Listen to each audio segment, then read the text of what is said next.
Hi, everyone, and welcome to the Your Number One Fan podcast. I'm your host, Kim Spencer, your number one fan. Episode topics will vary with the ultimate goal of providing the inspiration, encouragement, and tools for you to create your most authentic, happy life. I want this to be your weekly comfort podcast that also gives you a little kick in the butt to live your life to the fullest and not care what anybody says. Thank you for being here. Now let's get into the good stuff.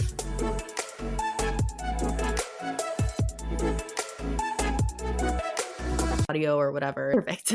Hi, everyone. Welcome back to the Your Number One Fan podcast. I am so excited today. I have Tess Barclay here, and I met her on TikTok like maybe not even 2 months ago, but she is blowing up and she's so awesome. I'm just excited for you to hear from her because she inspired me to really go for it as a content creator.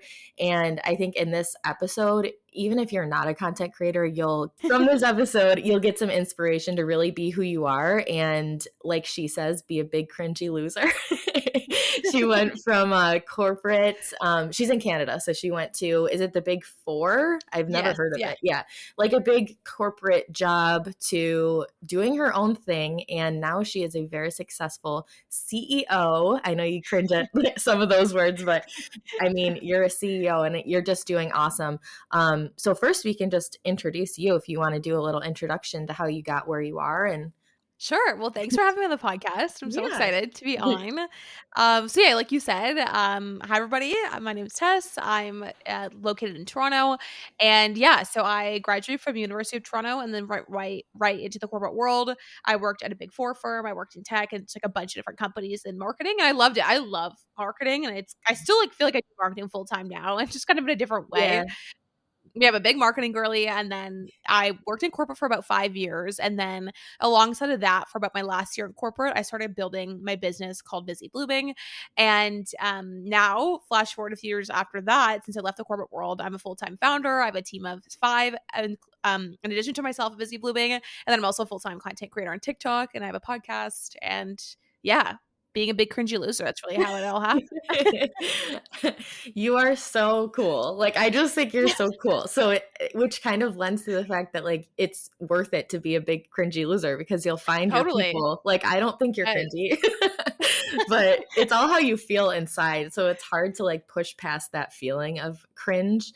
And I want to talk about how I listened to one of your podcast episodes, which I highly recommend anybody listen to, but you were talking about how you had a YouTube channel and then you were like a little embarrassed and you deleted them or you privated all the videos.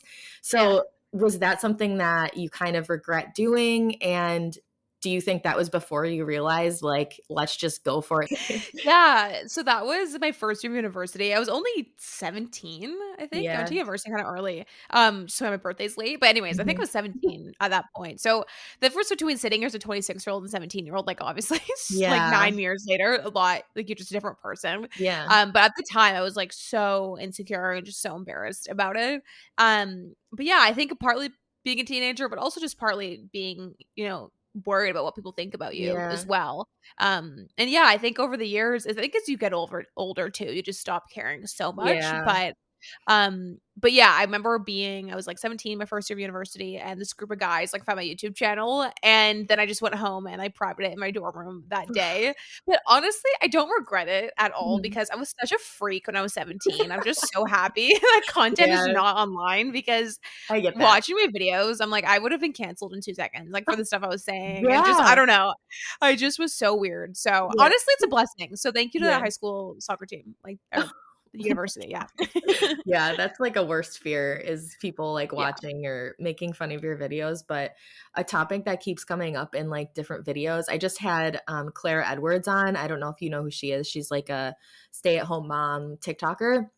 And she was kind of talking about how like it's brave to put yourself out there. Like, and it's weird for people to laugh at you. So like when you put it that way, it's like so obvious, but it's hard to come to terms with that and actually do it. So do you have you always been an entrepreneur and just had that mindset, or is this something that kind of came up after corporate? Not really. I always have had something, like, on the side, even in high Yeah. school, like, I always did YouTube after school, so Yeah. I've always done, like, a lot at once, but, when I was in the corporate world, I loved it, like, I didn't want to be an entrepreneur. I loved, like, wearing my little H&M suits to the office, and I was just thriving. I really, Yeah. really liked it, but I just hit a point, I think I was about 22. I started Busy Blooming when I was 24, so I was still really young, but yeah, I just got to a point where I wanted to be more in the influencer space. Like, I always thought it was cool, but I always felt like it was Mhm. too late. I'm like, "Oh, it's Yeah, 2019. It's way too late."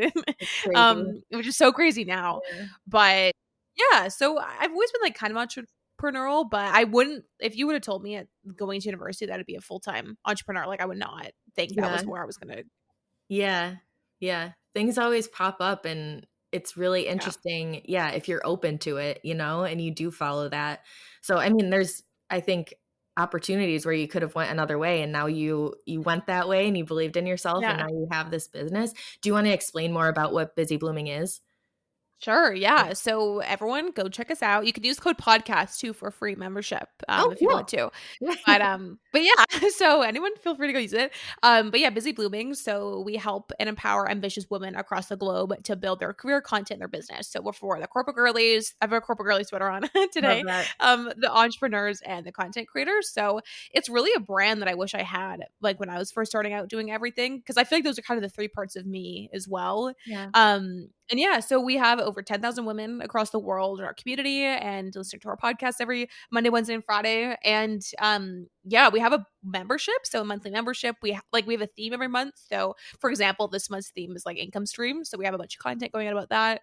But it's really just a safe place for women to meet each other and connect. We also host events, virtual and in person in Toronto, and yeah, it's just a bunch of ways for people to feel like, again, they can just come and they're supportive women, and everyone is so nice and so sweet and so kind and smart. So, yeah, you're really in good hands in the Busy Blooming community. Yeah, I love being a part of it, and I was just talking to somebody yesterday about being an entrepreneur or Mhm. creating content, and if you don't know anybody, like, in real life, at least you have It's people so hard. online who get it. Like, I think we talked about this in a my coaching session with you or, Yeah, like, content whatever you consider it. You consider it a coaching yeah, session, right? Yeah. yeah, yeah. A coaching session, you were saying, like, the girls who get it. Like, and that's Get it. really the truth. Like, it's I hard to know. explain, and if you don't have that itch to, like, create content or even have a business, like, it's hard to grasp that type of mindset, I guess, too. Mhm, So, mhm. yeah, it's nice to be a part of that community. I am a part of it. So, I'm excited to, like, make it to Toronto for,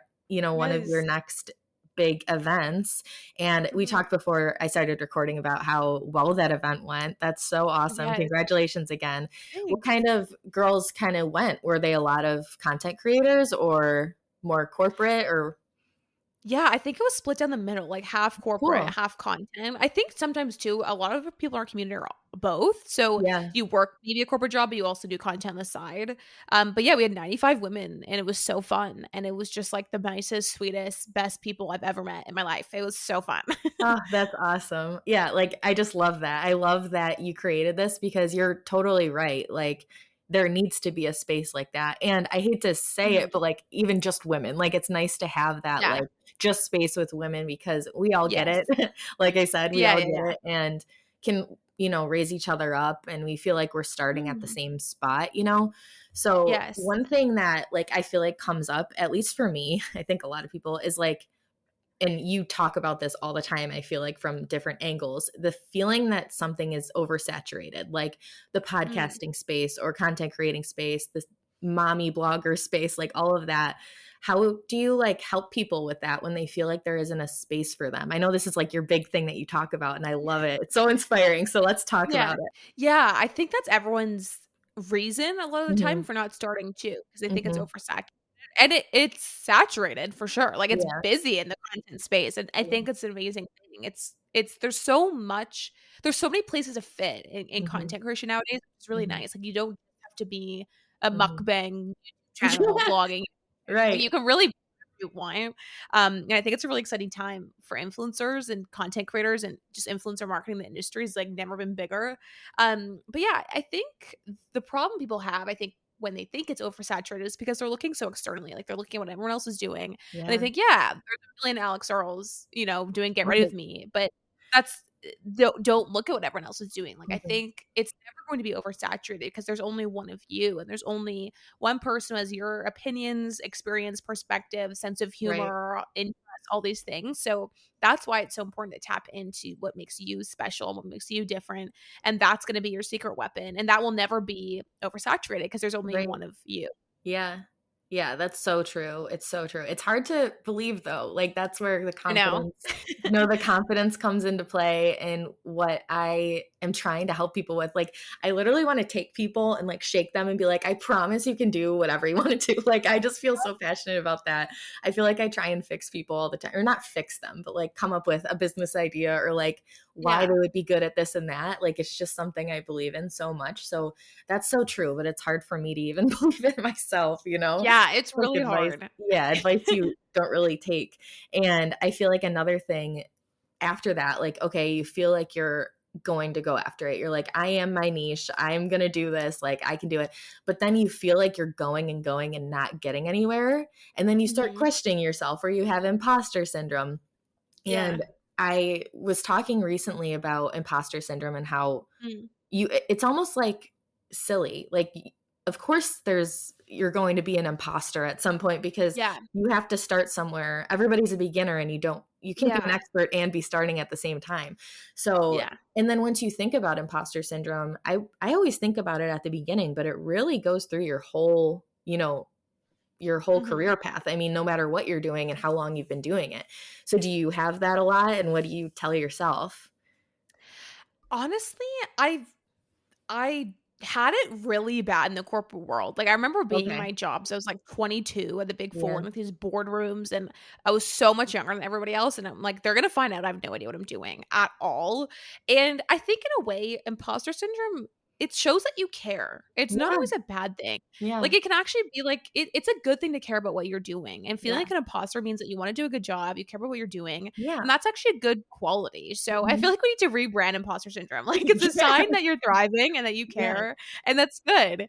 Yeah. Um, Honestly, with the content creation and busy blooming, I haven't had imposter syndrome as much because I'm so alone a lot of the time. Like, not nowadays with my team, but at the Mhm. beginning I was just working alone all day. So there wasn't that comparison of like Yeah. I'm surrounded by all these people. I'm like, I'm just by myself doing Yeah. everything. Yeah. Um, but it's been more of the feeling in a sense of am I sure I've made the right decision? Like, am I sure this makes sense? Mhm. Making decisions has always been like, okay, is this good? And this makes sense. So it's Mhm. kind of the same feeling. Mhm. Um, but yeah, I think imposter syndrome is just one of those things. It goes away with time. Yeah. When it comes from a lack of confidence, honestly. Mhm. And so when you get more confident, you don't feel like an imposter. You're like, I am Right. absolutely not an imposter. I'm a Yeah. genius and I know what I'm doing. So that's I feel like the vibe we all need to get to. And I still need to get over a little bit too. Yeah, I think it's normal, and it's just Yeah. silly. When you think about it, it's like everybody has to start there, and I love that thought that Yeah. it just means you care, because I feel like a Yeah. lot of people, and I hate to bring it up again, but, like, men a lot of the time just feel more Yeah. confident and naturally They and don't do. have that don't have that feeling as much. So, yeah, I'm so glad that you don't really struggle with it so much. I think, again also, like, it comes from just you're doing you, like, your thing, and Right. you can't be an imposter if you're being yourself, you know? Yeah. Yeah. Yeah. So when you're helping like corporate girls or just really anybody in any other space, it still kind of requires you to believe in yourself so much that you feel a little cringy, like applying for Right. that job or whatever. So what do you think about that? Like being cringy in every job and everything in life? Like you feel like you have to just go and do it. Yeah, I think being cringy is honestly like the secret to success, and it's a side effect of It future is. success. I really do believe that because we are so afraid of what people think about us, and I am too. Everybody is like we want people to like us. It's just a Mhm, natural human emotion, and so mhm.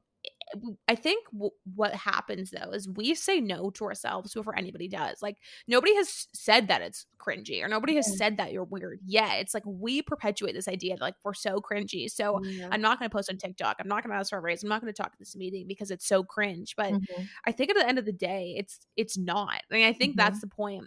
I try to get across too is like be cringy because your definition of cringy, it's actually not at Yeah, the end of the day. Like yeah, it's that's why I think it's so important to own it because yeah. I think if your biggest fear is, like, seeming like a big loser, like, that's okay. Like, just be a Yeah. big loser then, because at least you're gonna be Yeah. doing the things that you wanna do. I think it goes away after time too, and it's growing pains. So it's if you Mhm. wanna get to where you wanna be, you can't stay where you are, so you have to have that growing pain, and I think a lot of that time is just the feeling.